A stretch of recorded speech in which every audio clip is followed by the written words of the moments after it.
In an age with so much media content available to so many niche audiences, it is making it harder and harder for film writers to think of fresh ideas. Therefore, it is not a surprise that they have turned to books and even more specifically series for new content.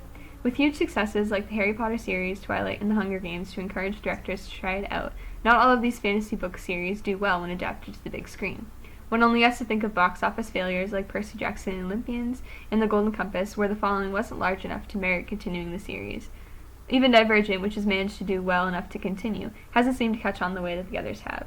Therefore, one cannot help but wonder what ensures the success of a movie series that already has a cult following. The movie The Mortal Instruments, directed by Harry Zwart in 2013, was unsuccessful because of the movie's inability to please the book series' existing fan base due to its poorly received casting and loose fidelity to the original storyline. There are many differences between the book and the movie, but just looking at 5 of them illustrates the way in which the story changes because things were switched around.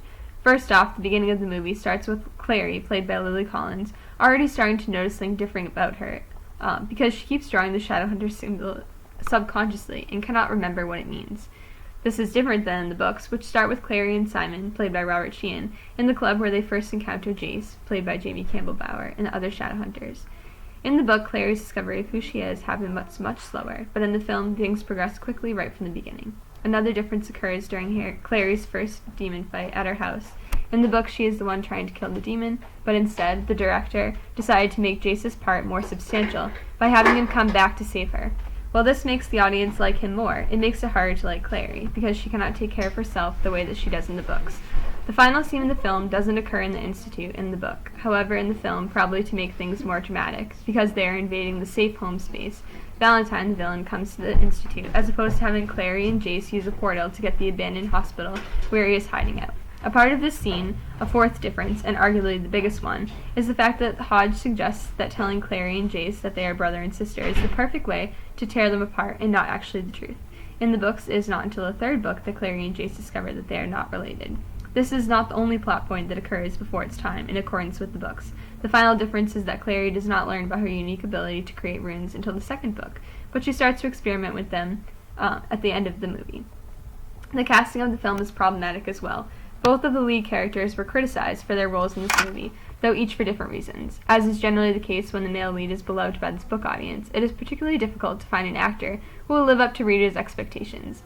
Jamie Campbell Bower is one of many well-publicized actors who auditioned for the role. The fact that the readers were aware of all the other actors trying out for the role, among them Alex Pettyfer, the first choice for the role of Jace Wayland, who turned it down, Alexander Ludwig, Xavier Samble, Nico Tortorella, Lebo Freeman, Max Irons, Ed Spielers, Douglas Booth, and Lucas Till.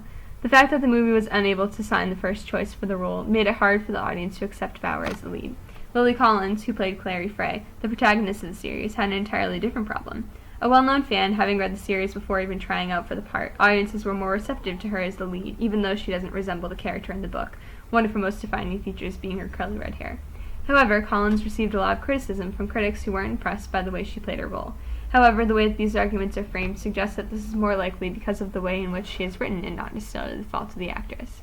Previous to the series, the British actor Bower was perhaps best known for his minor role in the Harry Potter series Grindelwald and Twilight Saga's Caius. Therefore, he was already well known to audiences that are the target demographic for these kind of fantasy series. Critical responses to Bower's portrayal of the character were mostly favorable. In one review, the author writes, "Bower sells his brooding Brit persuasively enough, and wields a sword handily in the general incoherent action sequences."